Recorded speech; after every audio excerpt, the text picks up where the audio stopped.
നമസ്കാരം. സ്പെയിൻ ട്രിപ്പിന്റെ മൂന്നാം പാർട്ടിലേക്ക് എല്ലാവർക്കും സ്വാഗതം.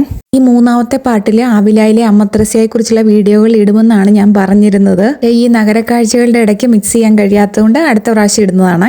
ഇപ്പോൾ മാഡ്രിഡിലെ മെട്രോ സ്റ്റേഷനിലെ എസ്കലേറ്റർ സർവീസ് ആണ് കാണുന്നത്. ഇവിടുത്തെ മെട്രോ ട്രാൻസ്പോർട്ടേഷൻ ലോകത്തിലെ തന്നെ ലോങ്ങസ്റ്റും ഫാസ്റ്റസ്റ്റും ആയിട്ടുള്ളതാണ്.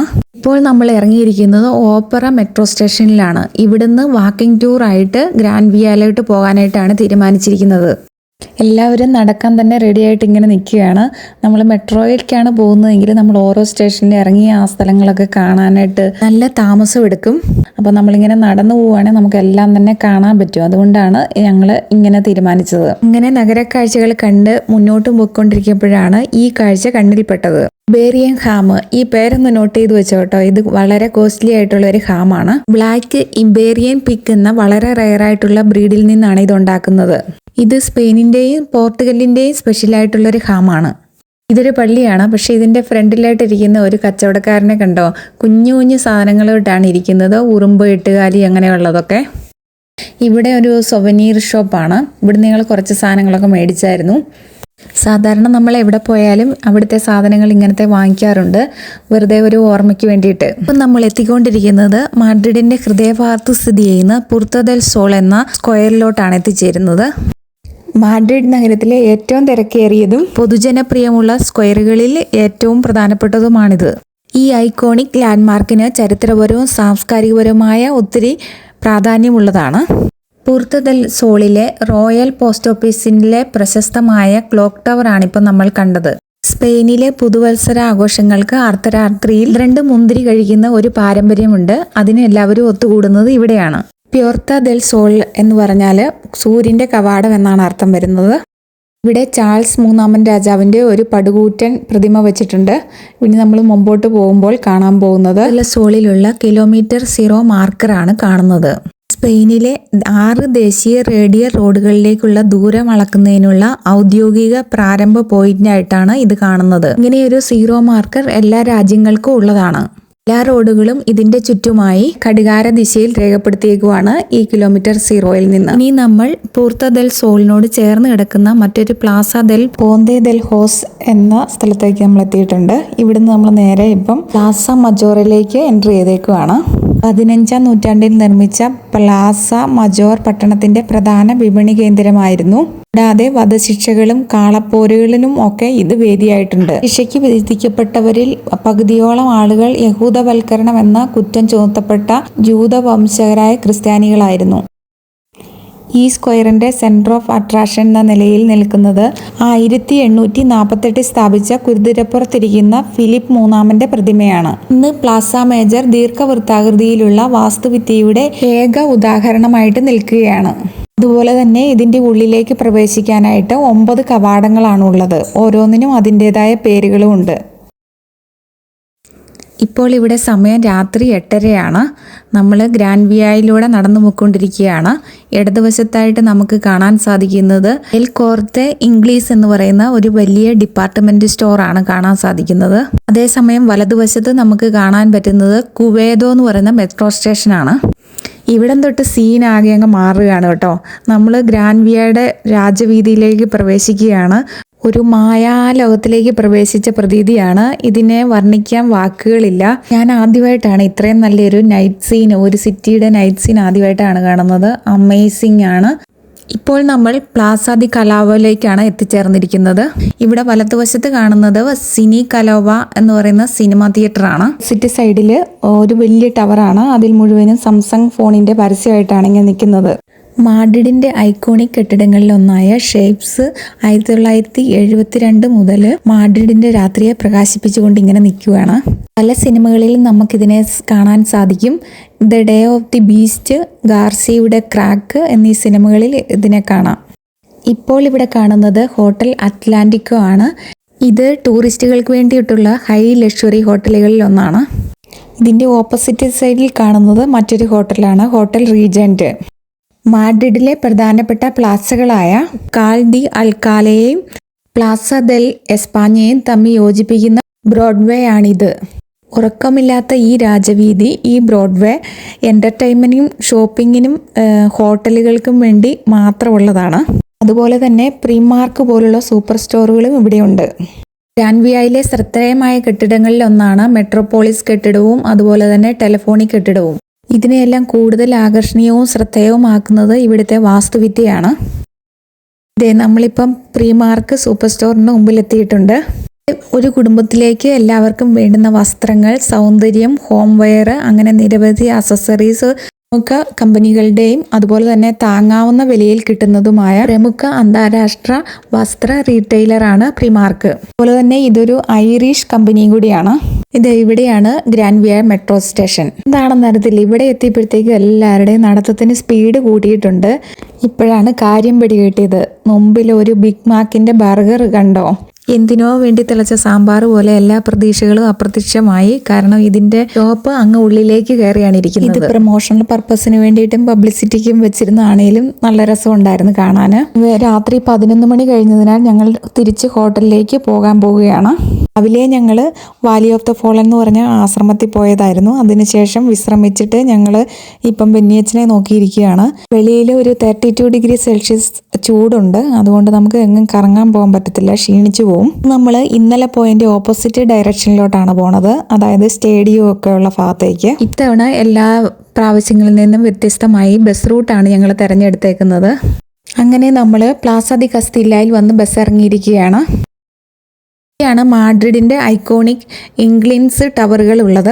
കാണുന്ന ഈ ഇരട്ട ഓഫീസ് കെട്ടിടങ്ങൾ 15 ഡിഗ്രി ചെരിവ് കൊണ്ട് ശ്രദ്ധേയപ്പെട്ടതാണ്. 1996 പണി പൂർത്തിയായപ്പോൾ ലോകത്തിലെ ആദ്യത്തെ ചെരിഞ്ഞ അമ്പരചുംബികളായ കെട്ടിടങ്ങളാണിവ.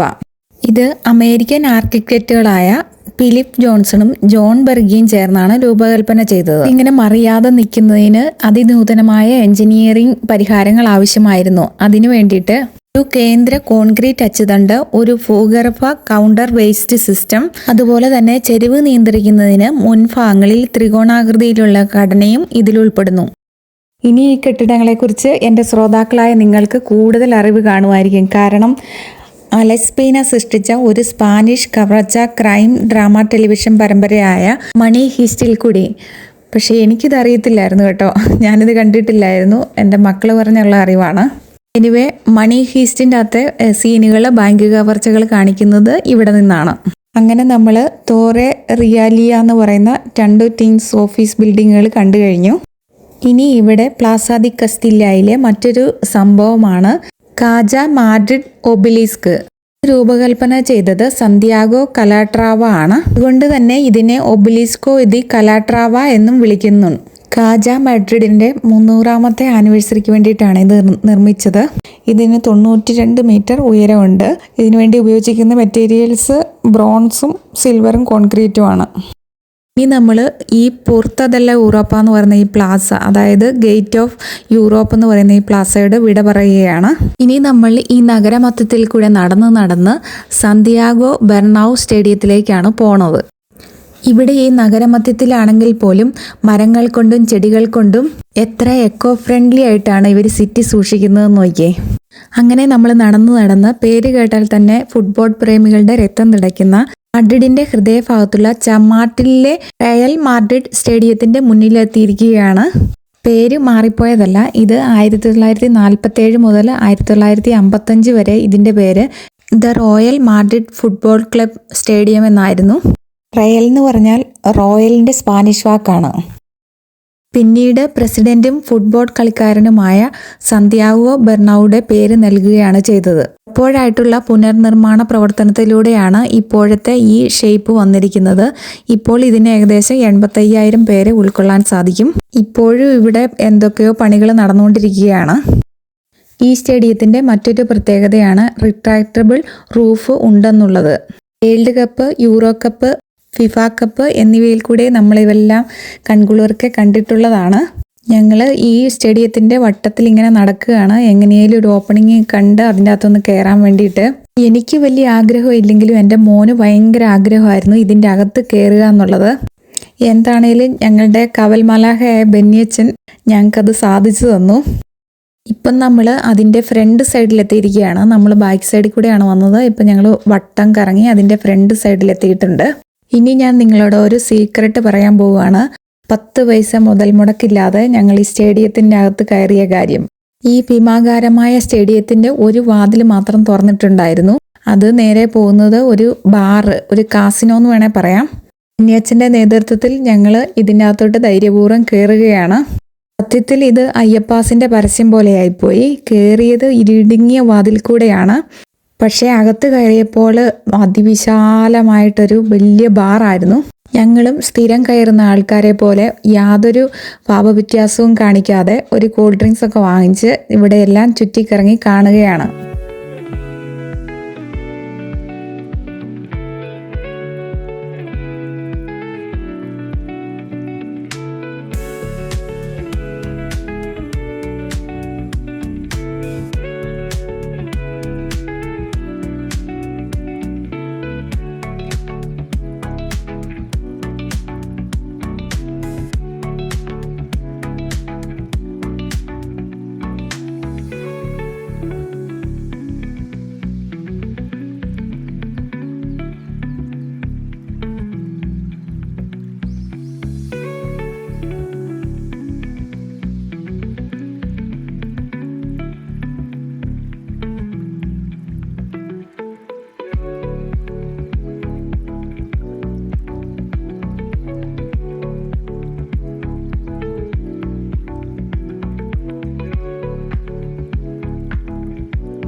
അപ്പോൾ എല്ലാവരും എല്ലാം കണ്ടല്ലോ. ഇവിടെ റൊണാൾഡോയും മെസ്സിയൊക്കെ കളിച്ചുകൊണ്ടിരിക്കുകയാണെന്ന് നിങ്ങളങ്ങ് സങ്കല്പിച്ചുകൊള്ളുക. അതിന് പൈസ ചെലവില്ലല്ലോ. അങ്ങനെ അരമണിക്കൂറും കൊണ്ട് എല്ലാം കണ്ട് ഞങ്ങൾ പുറത്തേക്ക് ഇറങ്ങി. അടുത്ത ട്രിപ്പ് മാഡ്രിഡിൽ എത്തുമ്പോൾ നിങ്ങൾ ചെയ്യേണ്ട കാര്യം മനസ്സിലായില്ലേ? എങ്ങനെ ഫ്രീ ആയിട്ട് സ്റ്റേഡിയം സന്ദർശിക്കാമെന്നുള്ളത്. ഇനിയിപ്പം നിങ്ങളും ട്രൈ ചെയ്തോളൂ. ഇതിനെല്ലാം നമ്മൾ നന്ദി പറയേണ്ടത് ബെന്നി അച്ഛനോടാണ്. ഇപ്പോൾ സമയം രാത്രി 8 മണിയായി. എല്ലാവർക്കും വിശപ്പിൻ്റെ വിളി ഇങ്ങനെ വന്നുകൊണ്ടിരിക്കുകയാണ്. ആദ്യം തീരുമാനമെടുത്തിരുന്നത് സ്പാനിഷ് ഡിഷായ പയേല കഴിക്കാനായിട്ടായിരുന്നു. അതായത് ഒരു rice with seafood. Restaurant അടുത്തില്ലാത്തത് കൊണ്ടും പിള്ളേർക്ക് സീ ഫുഡ് ഇഷ്ടമില്ലാത്തത് കൊണ്ടും ഞങ്ങളിവിടെ ഒരു പിസ്സ സെൻറ്ററിൽ കയറാൻ തീരുമാനിച്ചു.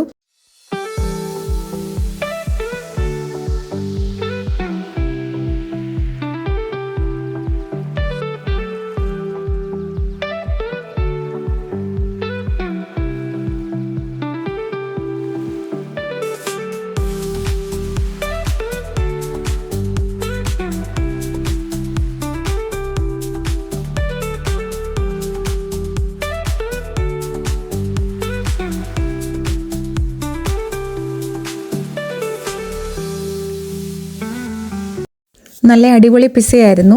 ഇവിടെ കണ്ടോ, പ്ലേറ്റ് ഒന്നുമില്ല. വെജിറ്റബിൾ കട്ടർ പോലത്തെ പല കഷ്ണത്തിലാണ് അവർ പിസ്സ കൊണ്ടുതരുന്നത്. ഭക്ഷണം കഴിച്ചപ്പോഴത്തേക്കും എല്ലാവർക്കും ക്ഷീണമായി. അപ്പം ഞങ്ങൾ തിരിച്ച് റൂമിലേക്ക് പോകാനുള്ള തിരക്കിലാണ്. ഇവിടെ അടുത്ത മെട്രോ സ്റ്റേഷൻ ഞങ്ങൾ എത്തിയിട്ടുണ്ട്. ഇതിൻ്റെ പേര് കൊളംബിയ എന്നാണ്. ഇവിടുത്തെ മെട്രോ സ്റ്റേഷൻ്റെ ഓരോ പേര് അമേരിക്ക, കൊളംബിയ അങ്ങനെയൊക്കെയാണ്. അപ്പോൾ ഇനി നമുക്ക് അടുത്ത വീഡിയോയിൽ കാണാം. അടുത്ത വീഡിയോ ആവിലയിലെ അമ്മ ത്രേസ്യയാണ്. തീർച്ചയായിട്ടും അത് ഇടുന്നതായിരിക്കും. വീഡിയോ കണ്ട് ഇഷ്ടമായിട്ടുണ്ടെങ്കിൽ വീഡിയോയ്ക്ക് ലൈക്ക് ചെയ്യണം, കമൻറ്റ് ചെയ്യണം. അതുപോലെ തന്നെ സബ്സ്ക്രൈബ് ചെയ്യാത്തവരാണെങ്കിൽ സബ്സ്ക്രൈബും ചെയ്യണേ. Thanks for watching.